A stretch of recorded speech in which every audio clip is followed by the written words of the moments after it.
আসসালামু আলাইকুম। এনটিভির দর্শকদের স্বাগত জানাচ্ছি। আমি স্পেশাল করেসপন্ডেন্ট জাহিদুর রহমান। দর্শক, আজকে আমাদের অতিথি বাংলাদেশের স্বনামধন্য একজন মানবাধিকার কর্মী এবং নারী নেত্রী শিরিন হক। তার আরও একটি পরিচয় আপনারা চেনেন তাকে। তিনি বাংলাদেশের একজন প্রথিতযশা ব্যক্তিত্ব ছিলেন। ডাক্তার জাফরুল্লাহ চৌধুরী তার সহধর্মিণী। মিস হক, এনটিভির পক্ষ থেকে আপনাকে স্বাগতম। সময়টা আপনার কেমন কাটছে? প্রথমত একটু বলে নিই, আমি নারী নেত্রী শব্দে খুব একটা স্বস্তি বোধ করি না। আমি নারী আন্দোলনের একজন কর্মী, আর সকলের মতোই।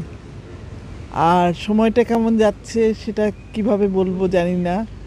দেশের সময়টা তো ভালো যাচ্ছে না, সুতরাং আমি একা তো ভালো থাকতে পারি না। দেশের সময়টা ভালো যাচ্ছে না, আর নারীদের জন্য সময়টা ভালো মন্দ দুইটাই। অনেক অনেক দিক থেকে নারীরা অনেক এগিয়েছে, অনেক অগ্রগতি হয়েছে। আবার কোনো কোনো জায়গায় একদম থেমে আছে, আর কোনো কোনো জায়গায় ধাক্কা মেরে আবার পিছনে দিয়ে ঠেলা হচ্ছে। সুতরাং একটা মিশ্র অবস্থা, মিশ্র অনুভূতি। 250-টিরও বেশি ডিজাইন অপশন নিয়ে ওয়ালটন স্মার্ট ফ্রিজ, বোঝে আপনার প্রয়োজন। আপনি বলছিলেন যে দেশের অবস্থা ভালো না, মানুষও ভালো না, মানে কোন জায়গা থেকে ভালো না বলছেন?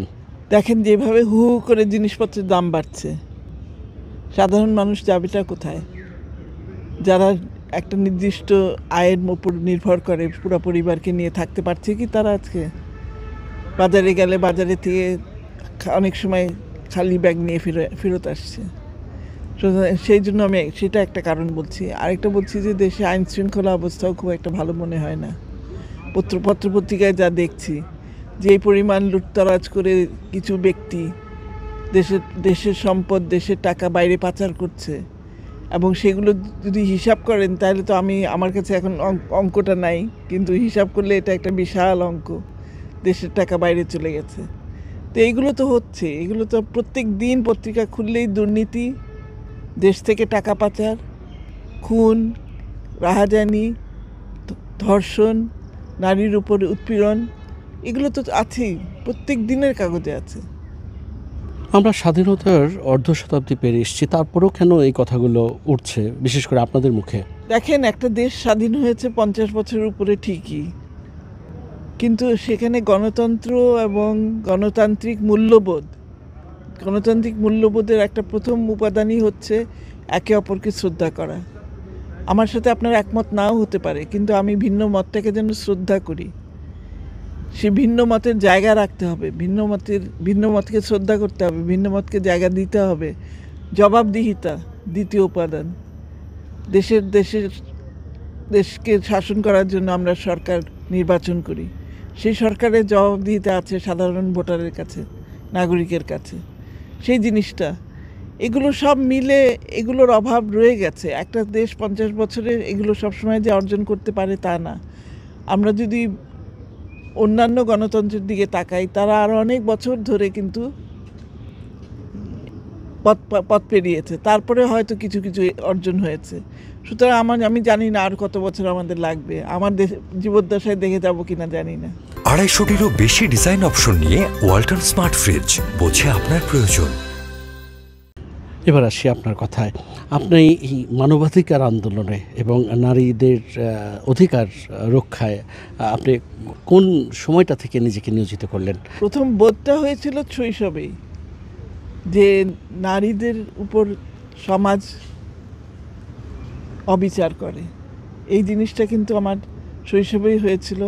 আমার এক ফুফাতো বোন ছিল, একদিন আমি দেখলাম যে হঠাৎ করে কম্বলে মোড়ানো আমার ফুফাতো বোনকে নিয়ে আসা হলো আমাদের বাসায়। আনার পরে সবাই হিস করছে, আমাদেরকে কিছু বলছে না। আমি দেখলাম আমার মা দৌড়ে গেল রান্নাঘরে, এক গ্লাস গরম দুধ এনে গরম দুধ খাওয়ালো। তারপরে আমাদের রুমটাই ছেড়ে দিতে হলো ওনার জন্য, উনি থাকবেন ওখানে। মনির থেকেও আমার মা ওনার সেবা শুশ্রূষা করলো। পরে জানতে পারলাম ওনার হাজব্যান্ড ওনার স্বামী ওনাকে বেধড়ক মেরেছে, এবং প্রায়ই নাকি মারত। তো আমার বাবা, মানে ওনার মামা, একদিন একদম বিরক্ত হয়ে বললো, আর না, যথেষ্ট হয়েছে, আমার ভাগ্নি এরকম রোজ রোজ মার খাবে, এটা আমি সহ্য করব না। তো উঠায় নিয়ে চলে আসছিল। পরে ওই লোকটা কিন্তু আবার আমার মায়ের বিরুদ্ধে মামলাও করেছিল, রেস্টিটিউশন অফ কনজুগাল রাইটস, তার দাম্পত্য জীবন ফেরত পাওয়ার জন্য আমার মা বাধা, সেই জন্য আমার মায়ের বিরুদ্ধে মামলাও করেছিল। যাই হোক, সবচেয়ে দুঃখজনক হলো কি, আমার সেই বোনটি যখন ভালো হয়ে উঠলো, মানে সুস্থ হয়ে উঠলো, প্রায় 1 মাস ছিল আমাদের বাড়িতে, তখন সে নিজেই চলে গেল আবার স্বামীর কাছে। তো আমার মা বললো, জানো, এই জন্যই মেয়েরা হেরে যায়, আমরা স্বামীকে ছেড়ে আসতে পারি না। কোথায় যাব, কে কি বলবে, সমাজ কি বলবে, সমাজ কেন, আমার বাবা মা কি বলবে, আমার ভাই বোন কি বলবে, আমার ছোটো বোনের বিয়ে হবে কি না, এইসবের জন্য মেয়েরা পারে না, এই জন্যই মেয়েরা বারবার হেরে যায়। এই কথাটা আমার সবসময় মনে ছিল। তখন আমার বয়স বোধহয় 7 বছর ছিল। তো এই কথাটা আমার চিরকাল মনে আছে, এখনও মনে আছে, তো এখনও মনে, ওই দিনটা আমি চোখের সামনে দেখতে পাই। তো ওই থেকে আমার বোধটা যে নারীদের উপর অন্যায় হয়, নারীদের উপর অনাচার হয়, অত্যাচার হয়, কিন্তু নারীদের বলবারও জায়গা নেই, সেটা থেকে আশ্রয় পাওয়ারও কোনো খুব একটা জায়গা থাকে না, নারীরা বাধ্য হয়ে যায় সেই অত্যাচারের মধ্যেই থাকতে। তো আমার মনে হচ্ছিল আমি অন্তত এটা হতে দিব না, আমার জীবনে দিব না, আমার আশেপাশে কারোর জীবনে দিব না। সেই থেকে বড় হয়ে নারী পক্ষ তৈরি করা 83 সালে। আমরা আপনার শৈশবে যেতে চাই। জন্ম আমার কুমিল্লায়, কিন্তু কুমিল্লায় বেশি দিন থাকা হয়নি। আমার বাবা তো সরকারি চাকরি করতেন, তো কুমিল্লা থেকে উনি পোস্টিং হয়ে স্থানান্তর হয়ে ঢাকায় চলে আসলেন। তো খুব কম বয়সেই, মনে হয় 5 মাস বয়সে বোধহয় ঢাকায় চলে এসেছিলাম। সুতরাং আমার জন্য ঢাকাই আমার বাড়ি, বড় হওয়া সব কিছু ঢাকা, ঢাকা ছাড়া আমি ভাবতে পারি না। তারপরে তো একটা লেখাপড়ার পর্ব ছিল, লেখাপড়া করতাম। এর মধ্যেই যখন বিশ্ববিদ্যালয়ে ভর্তি হলাম, তার পরপরই মুক্তিযুদ্ধ। সুতরাং একটা বছর চলে গেল কিভাবে। যুদ্ধের মধ্যে তার বিশ্ববিদ্যালয়ে যাই নাই, যুদ্ধের মধ্যে চেষ্টা করেছি মুক্তিযোদ্ধাদের সহযোগিতা করতে বিভিন্নভাবে। তারপরে যখন দেশ স্বাধীন হলো, তখন গিয়ে প্রথম যেদিন বিশ্ববিদ্যালয়ে গেলাম, সেদিন আমি বুক ফেটে কান্না এসছে আমার। গিয়ে দেখলাম আমার শিক্ষকদের মধ্যে অনেকে নেই, তাদেরকে মেরে ফেলা হয়েছে। আমার বন্ধুদের মধ্যে অনেকে নেই, তারা যুদ্ধ করতে গিয়ে মরে গেছে। তখন আমার কাছে মনে হয়েছিল, কিসের পড়াশোনা, কিসের কি, মানে দেশটাই তখন এত ক্ষত বিক্ষত। তখন মনে হয়েছিল যে আমি পড়াশোনা করে কি করব, দেশকে কিভাবে আবার সুস্থ করে তুলব। কিন্তু পড়াশোনার বয়স, তখন পড়াশোনা করতে হলো। আর এক পর্যায়ে আমি বিদেশে চলে গেলাম পড়তে। বিদেশ থেকে লেখাপড়া শেষ করে আবার দেশে আসলাম। তারপরে পিএইচডির গবেষণা করতে এসে একটা গ্রামে থাকতে গেলাম। এই গ্রামীণ অর্থনীতিতে নারীর শ্রম, এটা নিয়ে আমার বিষয়বস্তু ছিল। তো সেই গ্রামের সবচেয়ে দরিদ্র বাড়িটাতে আমি থাকলাম। সেই দরিদ্র বাড়িটা হলো একজন নারী, উনি দায়ের কাজ করেন। দায়ের কাজ মানে হলো কি, রাত বিরাতে কোনো ঠিক নাই, ডাক পড়লে যেতে হবে দৌড়ায়, এবং কোনো ঠিক নাই যে আপনি সে বাচ্চাটার যদি সুন্দরভাবে ইয়ে করতে পারে, ডেলিভার করতে পারে, তাহলে তাকে খুশি হয়ে কেউ একটা শাড়ি দেয়, কেউ 2 কেজি চাল দেয়, কেউ হয়তো কিছুই দেয় না, দিতে না পারে। কিন্তু সেই দায়ের কিন্তু সেখানে কোনো অভিযোগ নাই। অথচ শহরের ডাক্তাররা একটা বাচ্চার জন্ম নিবে, নর্মাল ডেলিভারি তো করতেই চায় না, সিজারিয়ানের দিকে ঠেলে দেয়, এবং তাও টেবিলে উঠাবার আগেই টাকাটা চায়। তো সেই দায়ীদেরকে আমরা উপেক্ষা করি, আমার স্বাস্থ্য ব্যবস্থা সেই দায়ীদের উপেক্ষা করে। এটাও আমার একটা অভিযোগের জায়গা। তারপর এরকম নানা রকমের অভিজ্ঞতা বলতে গেলে তো শেষ হবে না। কিন্তু যাই হোক, লেখাপড়া কোনো রকমের শেষ করতে পারলাম না। আমি ওই গ্রামে গিয়ে ওই গ্রামের ওই অবস্থা দেখে আমার ভিতরে তখন আরও বেশি করে অনুভূতি হলো যে না, একটা কিছু করতে হবে। এই পিএইচডি করে কি হবে, আমি কি ইউনিভার্সিটির মাস্টার হব? তার চেয়ে আমি যদি কিছু করতে পারি নারীদের জন্য, সেটা মনে হয় অনেক শ্রেয় হবে। তো সেই জিদ থেকেই নারী পক্ষ তৈরি।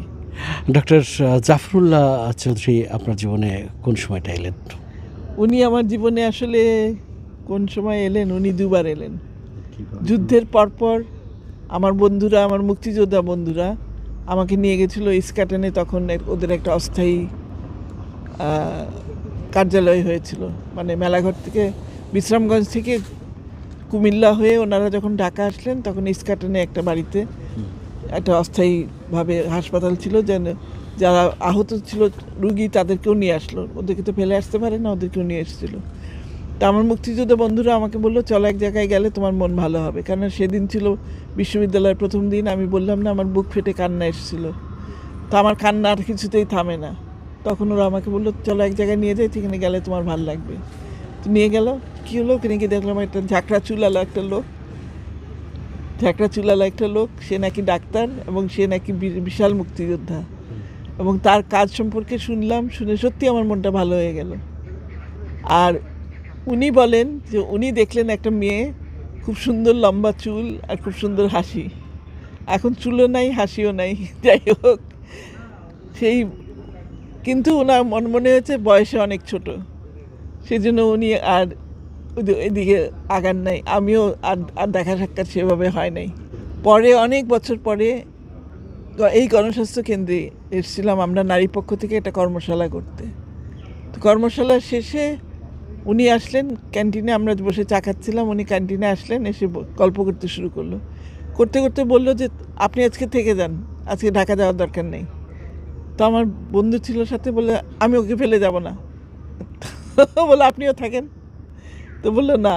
তো শেষমেশ ও চলে গেল আমাকে রেখে। সেই সারা রাত আমরা এই সারা বিশাল, আপনারা ঘুরে দেখেছেন কিনা জানি না, এই বিশাল ক্যাম্পাস সারা রাত হাঁটলাম, গল্প করলাম। সেই থেকেই সম্পর্ক শুরু।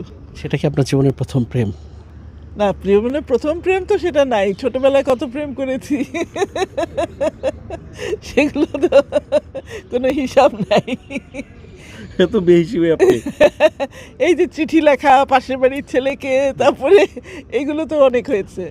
সেগুলো মিস্টার চৌধুরী কখনো জিজ্ঞেস করে নাই যে কতগুলো প্রেম ওনার করেছে? এগুলোর ব্যাপারে কোনো আগ্রহই ছিল না। ওনার আগ্রহ একান্ত ছিল যে আজকে তুমি কে, সেটা তোমার আগে কি হয়েছে না হয়েছে সেই ব্যাপারে কোনো আগ্রহ তার ছিল না। তারপরে দুজনের কোন জায়গাটা থেকে মোহিত হলেন? দেশপ্রেম। উনি তো বিবাহিত। তখন উনি বিবাহিত না, তখন উনি আলাদা থাকেন।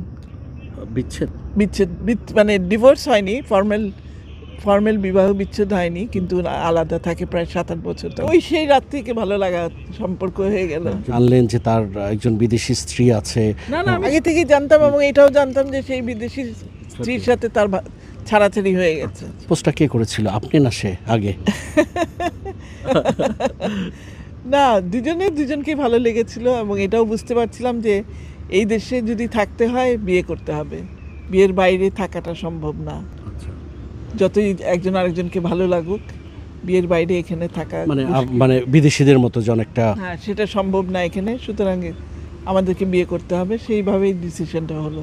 পরিবারের কেউ কি কোনো বাধা হয়ে কখনো দাঁড়িয়েছিল? না, একেবারেই না। আমার মা তো খুব আপ্লুত ছিল যে শেষমেশ মেয়েটা একটা ইয়েতে কি বলে শব্দটা, মানে একটা গতি হলো। হ্যাঁ, একটা গতি হলো, মেয়েটার একটা গতি হলো শেষমেশ। আমার ভাই জাফলাকে ভীষণ ভীষণ পছন্দ করতেন, সুতরাং সে খুব খুশি ছিল, আমার বড় ভাই। কিন্তু বড় ভাই বেঁচে থাকতে বিয়েটা হয়নি। প্রথম দেখা তার কত বছর পরে আপনারা পরস্পরের মানে বিবাহ বন্ধনে আবদ্ধ হলেন? 4.5 বছর। মানে এই চুটিয়ে প্রেম করেছেন সেই সময়টা? চুটিয়ে বলতে কি বুঝে আমি জানি না। এই যে যেমন আপনি বলছিলেন যে সারা রাত ধরে আমরা হেঁটেছি এবং গল্প করেছি, আমাদের কিন্তু এক হওয়ার জায়গাটা ছিল দেশপ্রেম। আচ্ছা, সেটাই আমাকে মোহিত করেছিল, যে এই মানুষটা পাগলের মতো দেশকে ভালোবাসে, এবং এটাই আমাকে মোহিত করেছিল। আপনি পারিবারিক সহিংসতা নিয়েও কাজ করেন অনেক। আপনার নিজের জীবনে কখনো এরকম অভিজ্ঞতা ছিল যে মিস্টার চৌধুরী একটু রাগ করলো, একটু শাসন করলো? না, কোনোদিনও না। ঝগড়া করেছি আমরা অনেক, কোনো একটা পলিটিক্যাল ইস্যু নিয়ে ঝগড়া হয়েছে, বা কোনো একটা ব্যাপারে আমি একরকমভাবে চিন্তা করছি, সে আরেকরকমভাবে চিন্তা করছে, এরকম ঝগড়া হয়েছে। কখনো কখনো তুমুল ঝগড়া হয়েছে। ঝগড়া করার পরে কে আগে কথা বলতো? না, ওটার কোনো ঠিক ছিল না। একটা কথা তো ইতিহাস বলে যে বঙ্গবন্ধু শেখ মুজিবুর রহমান ওনাকে খুব স্নেহ করতেন, তারপরে আস্তে আস্তে উনি বঙ্গবন্ধুর স্নেহের একটা বলয় থেকে বেরিয়ে গেলেন। তারপরে ওনার জীবনের শেষ দিনগুলোতে উনি আওয়ামী লীগের বলতে গেলে একটা উল্টো দিকেই ওনার পথ চলা ছিল।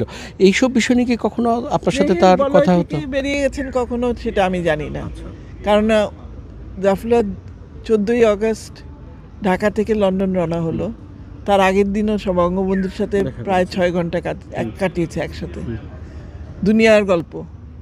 এবং এটাও বলেছে যে আপনি তো আমার সাথে একমত হবেন না, কিন্তু যদি স্বাস্থ্য ব্যবস্থা তৈরি করতে হয়, তখন বঙ্গবন্ধু জানতে চেয়েছে আমাকে NHS বুঝাও, ন্যাশনাল হেলথ সার্ভিস ব্রিটেনে, এটা আমাকে একটু বুঝাও। তো উনি NHS কীভাবে চলে, একটা রাষ্ট্রীয় স্বাস্থ্য ব্যবস্থা কীরকম, বঙ্গবন্ধু খুব আগ্রহ নিয়ে শুনেছেন। এবং বঙ্গবন্ধুর কিন্তু স্নেহের বলয় থেকে সে কখনোই বের হয়নি। বলছে তুমি আরেক কাপ চা খাও, লাঠি বিস্কুট ছাড়া আর কিছু নাই, লাঠি বিস্কুট দিয়ে আরেক কাপ চা খাও। তো উনি এরকমই ছিল, ডাক্তার বলতে ডাক্তার তুমি, কখনোই কিন্তু বঙ্গবন্ধুর বলয় থেকে বেরিয়ে যায়নি। কিন্তু আওয়ামী লীগের বলয় পরবর্তীতে আওয়ামী লীগ যখন শাসনে এসছে আবার, তখন হয়তো আওয়ামী লীগের কতগুলো ব্যাপারে সে সমালোচনা করেছে এবং অনেকগুলো ব্যাপারে যথার্থ করেছে, অনেকগুলো ব্যাপারে হয়তো যথার্থ না, আমি ঠিক বলতে পারবো না। কিন্তু আমার কাছে মনে হয়েছে উনি কখনোই কিন্তু ওই স্নেহের জায়গাটা ভুলেননি। এবং সেই জন্য আমাদের মাননীয় প্রধানমন্ত্রীকেও খুব স্নেহ করতেন এবং সবসময় বলতেন যে আমি এই সরকার পতন হোক চাই, কিন্তু প্রধানমন্ত্রীর কথা বলতেন ওনার গায়ে কেউ হাত দিবে আমি থাকতে হবে না, আমি যতদিন বেঁচে আছি ওনাকে কেউ আঘাত করতে পারবে না। যে পার্থক্যর ক্ষেত্রে আপনি কি কখনো অনুঘটক হিসেবে এগিয়ে গিয়েছেন? সেই সুযোগ তো আমার নাই, আমার তো আর সেই সুযোগ ছিল না। একবারই সুযোগ হয়েছিল যখন 3 জন নোবেল লরিয়েট এসেছিলেন বাংলাদেশে, শান্তিতে নোবেল পাওয়া 3 জন নারী এসেছিলেন রোহিঙ্গাদের, তখন 2018 সালে রোহিঙ্গারা এসেছে, 2017 ঠিক তারপর রোহিঙ্গা নারীরা যে অত্যাচারিত হয়েছে সেই ব্যাপারে তারা আসছিলেন। তখন আমিই বললাম যে তোমরা একটা কার্টেসি কল করো আমাদের প্রধানমন্ত্রীর সাথে। তারপরে সেই অ্যাপয়েন্টমেন্ট পেতে আমরা কক্সবাজারে অ্যাপয়েন্টমেন্ট দিচ্ছে, তখন এই নানান ইয়ে করে শেষ হলো অ্যাপয়েন্টমেন্ট। বললো যে 15 মিনিটের বেশি হবে না। আমরা 15 মিনিটই যথেষ্ট, এটা কার্টেসি কল করা। 3 জন নোবেল লরিয়েট আসছে, আমার দেশের নারী প্রধানমন্ত্রী। 15 মিনিটের জায়গায় সেখানে উনি বোধহয় 40 মিনিট আমাদেরকে রেখেছিল।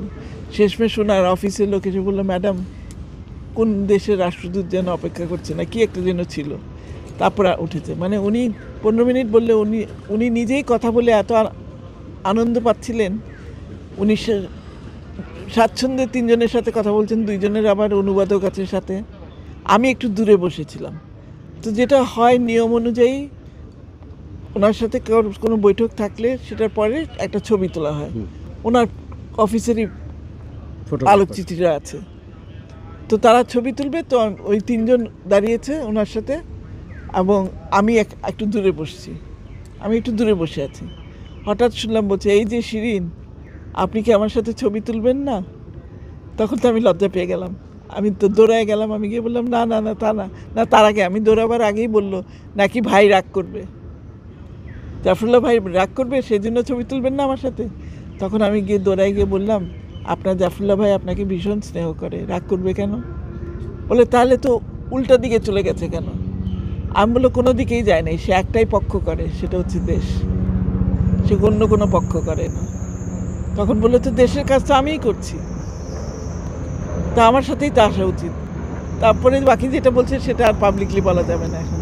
জাফরুল্লাহর সাথে আপনার সবচেয়ে মধুর স্মৃতি কোনটা? ওই যে সারা রাত হেঁটেছিলাম, সারা রাত হেঁটে গল্প করেছি দেশের, আমাকে অনেক স্বপ্ন দেখিয়ে ফেলেছিল ওই এক রাতে, দেশটা কেমন করা যায়, দেশটা কেমন হতে পারে, দেশটা কত সুন্দর হতে পারে।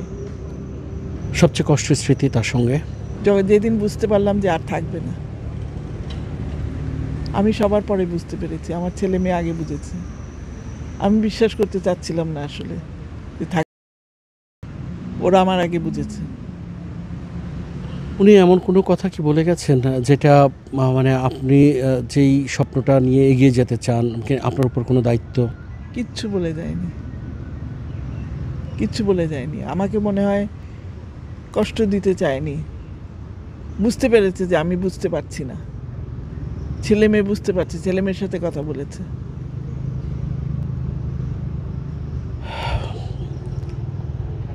তাকে নিয়ে আর কোনো আবেগের স্মৃতি? অনেক, সে তো অনেক, সেগুলো তো বলে শেষ করা যাবে না। এবার আপনার নিজের কথায় আসি, আপনি কেমন বাংলাদেশ চান?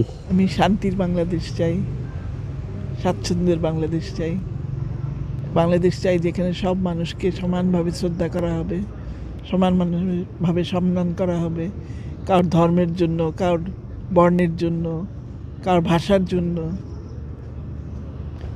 কার যৌন পরিচিতির জন্য কেউ ছোট হবে না। আপনার জীবনে বড় প্রাপ্তি কোনটা? এই মুহূর্তে মনে হয় ছেলে মেয়ে। কোনো অপূর্ণতা? অনেক লেখার ইচ্ছা ছিল, লিখতে পারি না, লেখা হয় নাই। তার হাতে করা গণস্বাস্থ্য, সেটা নিয়ে আপনার পরিকল্পনা কি? সেটা নিয়ে আমার একার তো পরিকল্পনা না, সেটা তো একটা বোর্ড অফ ট্রাস্টিজ আছে। আমি বোর্ডের সদস্য হয়েছি তার মৃত্যুর পরে।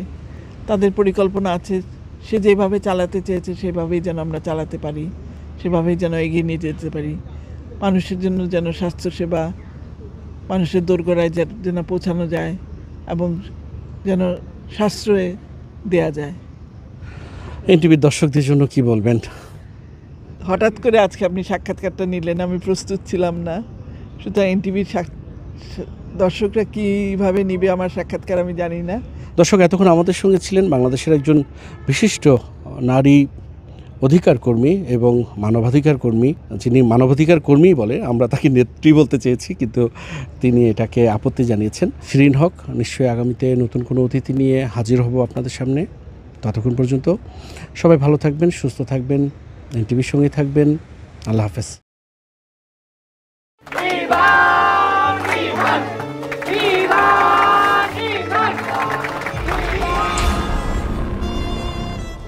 তুমি নিজের জীবনটা শেষ করলে, সাথে আমারটাও শেষ করে দিয়ে গেলে। আপনি এই মেয়েটাকে চেনেন না? না।